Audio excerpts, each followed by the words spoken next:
Miscalculated masking makes massive material mess, and strange streaks spark system strip down. Culprit? A cost cut component. All this and more, PrintFix Friday, episode 199. Next week's 200. We should do something fun. What should we do? Let's get into it.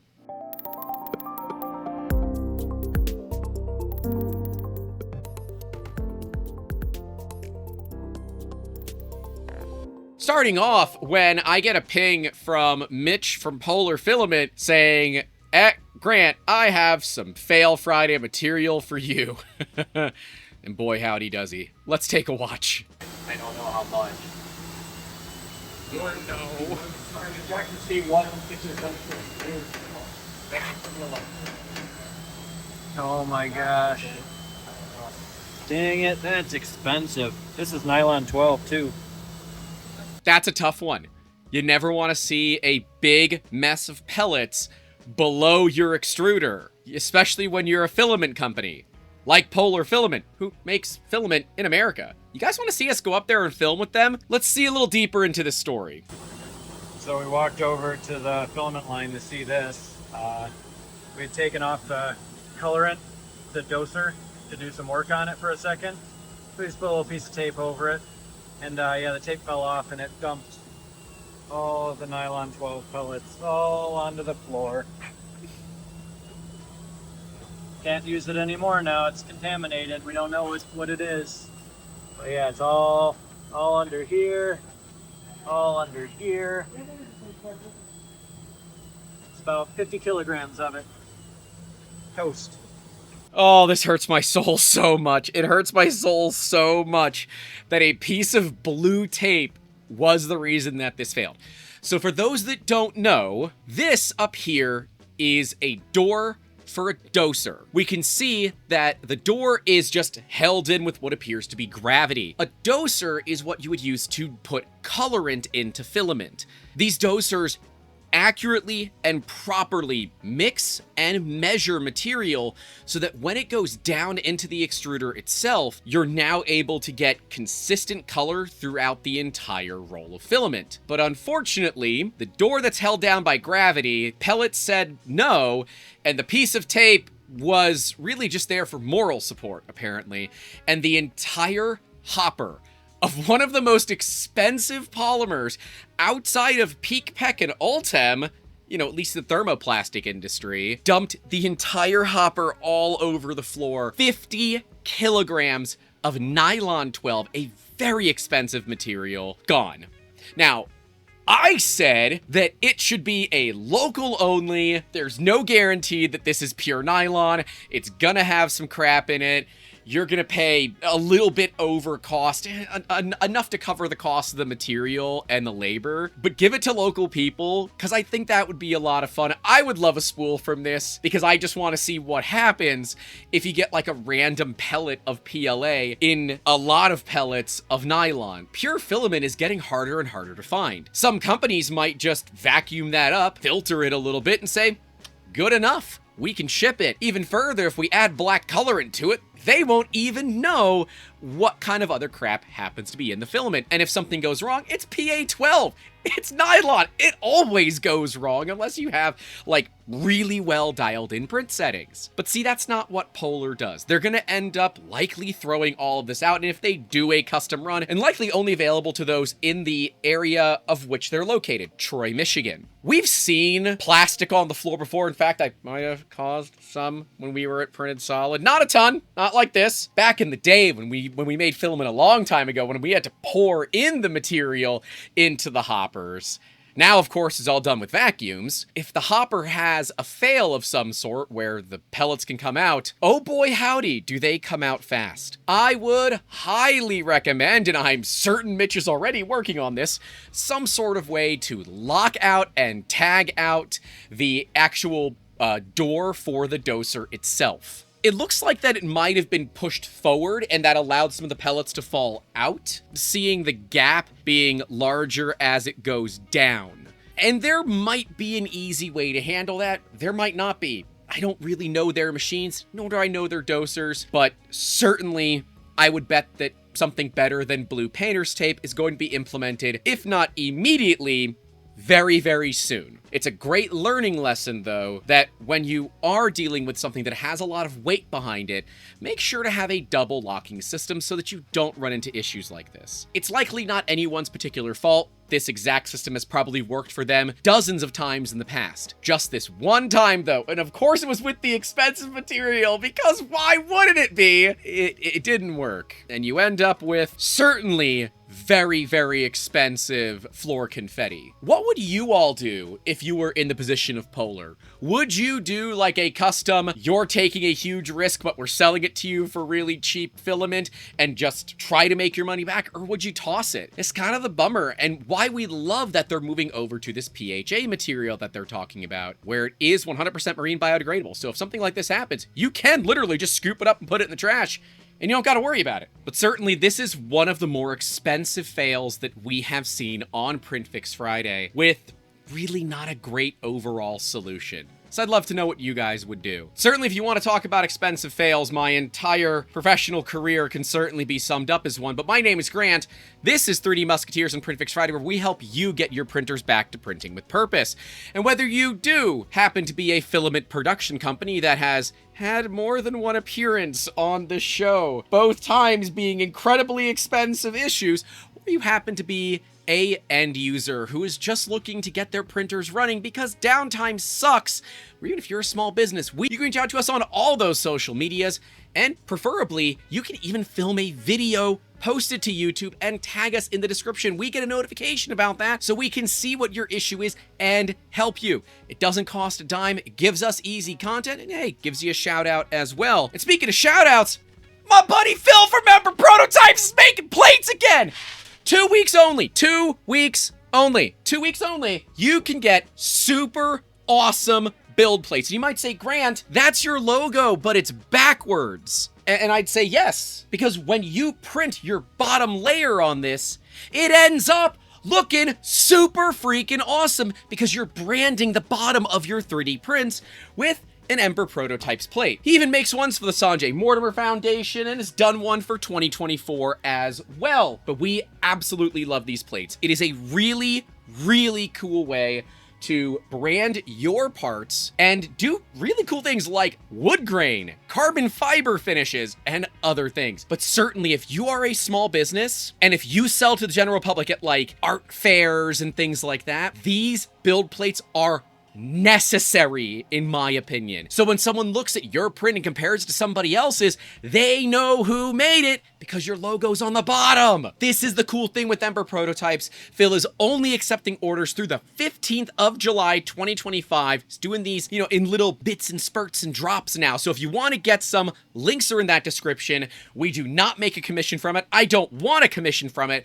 I want to support my buddy Phil, former podcast guest, from card to his episodes, you guys can take a look at it, in his quest to change the way that a lot of us look at branding our products for businesses and really just making cool bottom surfaces on your 3D prints. Whether it's hexagons being the bestagons, the fact that you're a little bit vain and the song could be about you.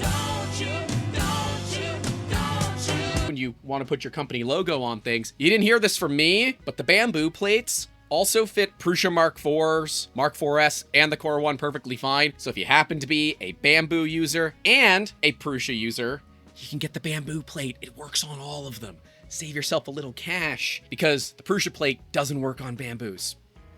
You owe me for that one. This would beg the question, if you had the chance to make an Ember Prototypes plate, what would you put on it? Let us know in those comments, because maybe we'll choose someone that has a really interesting design idea and get one made during this drop. I really love the plates, and I think that it's a very unique way to show off the quality of your work. And hey, while you're down there, make sure to leave a like and get subscribed. Helps the channel grow, and if you do want to come into the Discord and hang out with us, where we look at stuff like this all the time, you can do so by joining at the $10 tier and higher. Talk about that more toward the end of the video, don't worry. Next up, from the Qidi Discord, this is a Qidi Q1 Pro that's got just some odd layering. And if this was the only photo that was sent to me, I would tell you to check your filament, check your extrusion multiplier, check your steps per millimeter, and generally assume that it was nothing mechanical on the machine. You can tell by the fact that this video is still going that that's not the case. User JLo bought a Q1 Pro for $25 off of Facebook Marketplace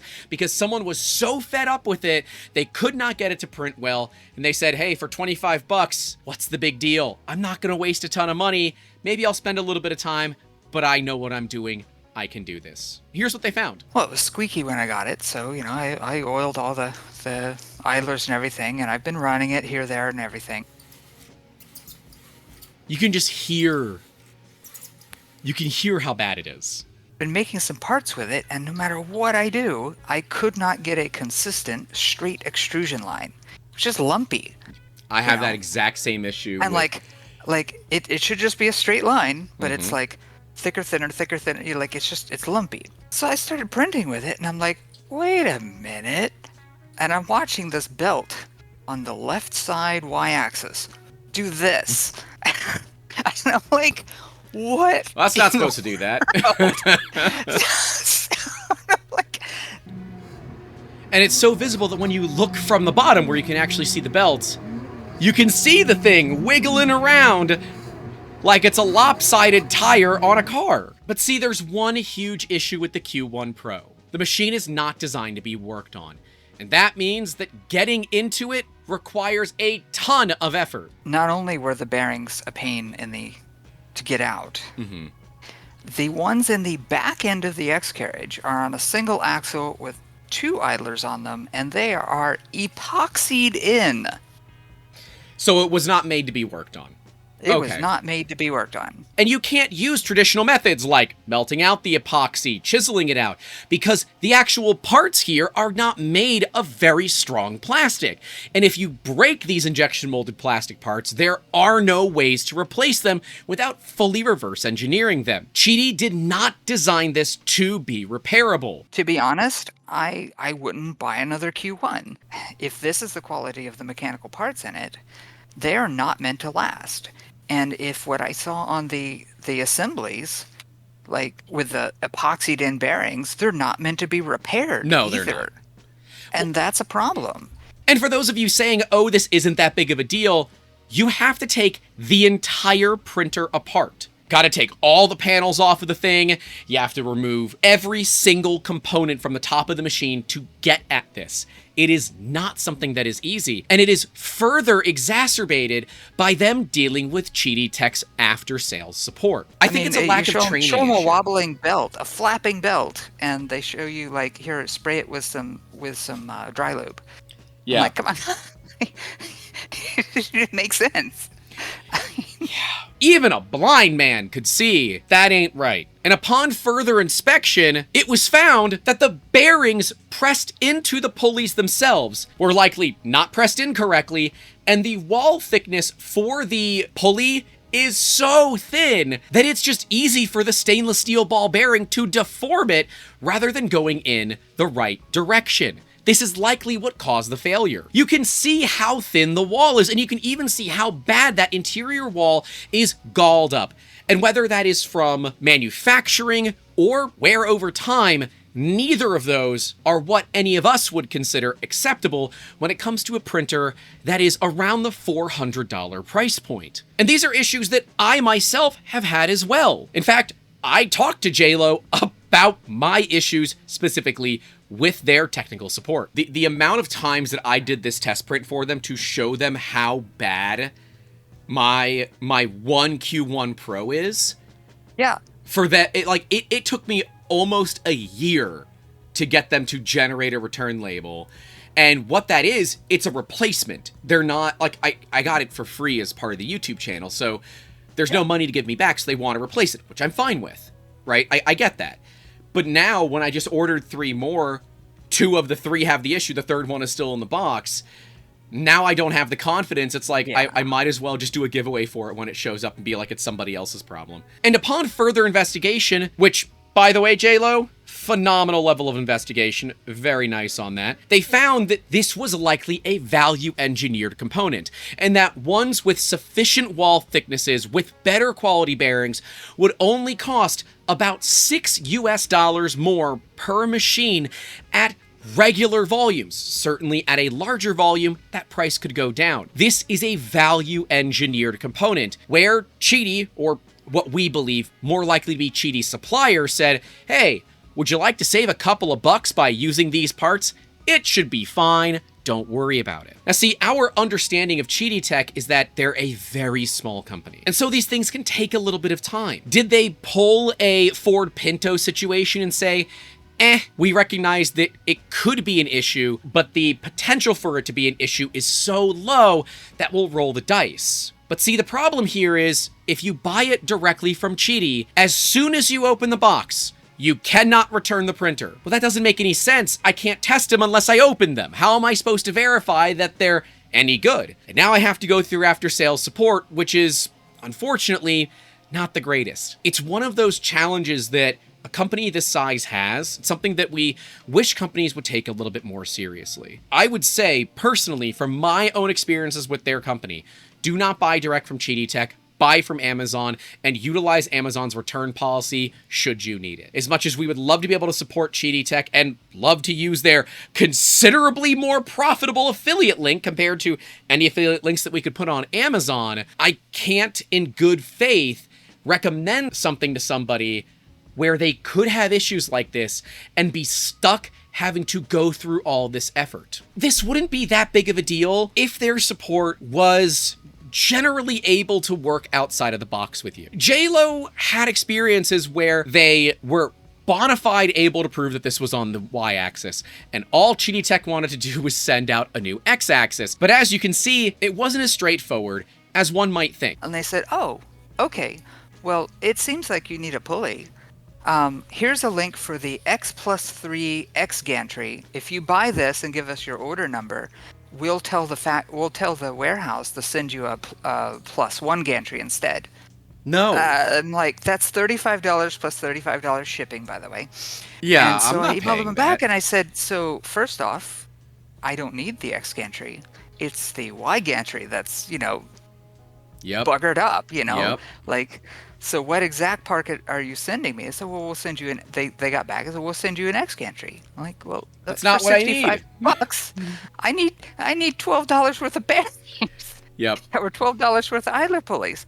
I'm I would love to try to work with Qidi. And if you have had an experience with their technical support that left you feeling a little less than fully satisfied, we'd love to know in those comments. I would like to present this to Qidi and say, hey, we can work together on this. We can help implement a plan and be able to take you guys from where your technical support is something that many people loathe to something where it is a value that Qiditech is providing. Because ultimately, their machines are supposed to be more for the business class and the engineering class.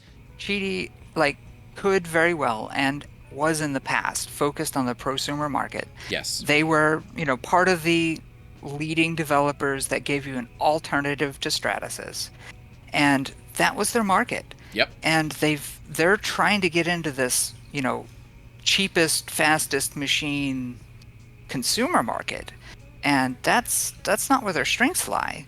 So this rushing things to market or cutting $10 off to cheap out on mechanical hardware, it's out of scope for what their company used to be. But between the bearing issues, the lack of it being easy to repair, and of course, the big controversy around the +4 that is thankfully, hopefully, in the past now, do you think it's worth taking a risk with Qidi? Or is it better to just get a different machine and mod it to be a chamber-heated 3D printer? We'd love to know your thoughts down in those comments below. And a huge thank you goes out to all those names who are listed right next to me at the $5 tier and higher. It is because of you all that we are able to have almost 200 episodes of PrintFixFriday. If you do want to support the efforts that we do here, you can do so by joining for as little as $1 a month in that description down below. At the $10 tier and higher, you get access to our super secret Discord where you get discounted merch. There's some new ones up there. I think you're gonna like it. Spring collection did get released in spring. It might have been the last day of spring, but it still happened. There's a ton of new shirts. I think you guys are really going to enjoy them. But if you do have any thoughts for next week's episode, please let me know down in those comments. And remember, Ember Prototypes plates for 2 weeks till the 15th of July, 2025. Then they go away again until Phil decides it's time to bring them back one more time. That's all we have for you all today. Don't forget to like and subscribe. Stay safe out there. Don't forget to call your loved ones. And for the last time in the 100s, as always, keep making awesome. Have a good one.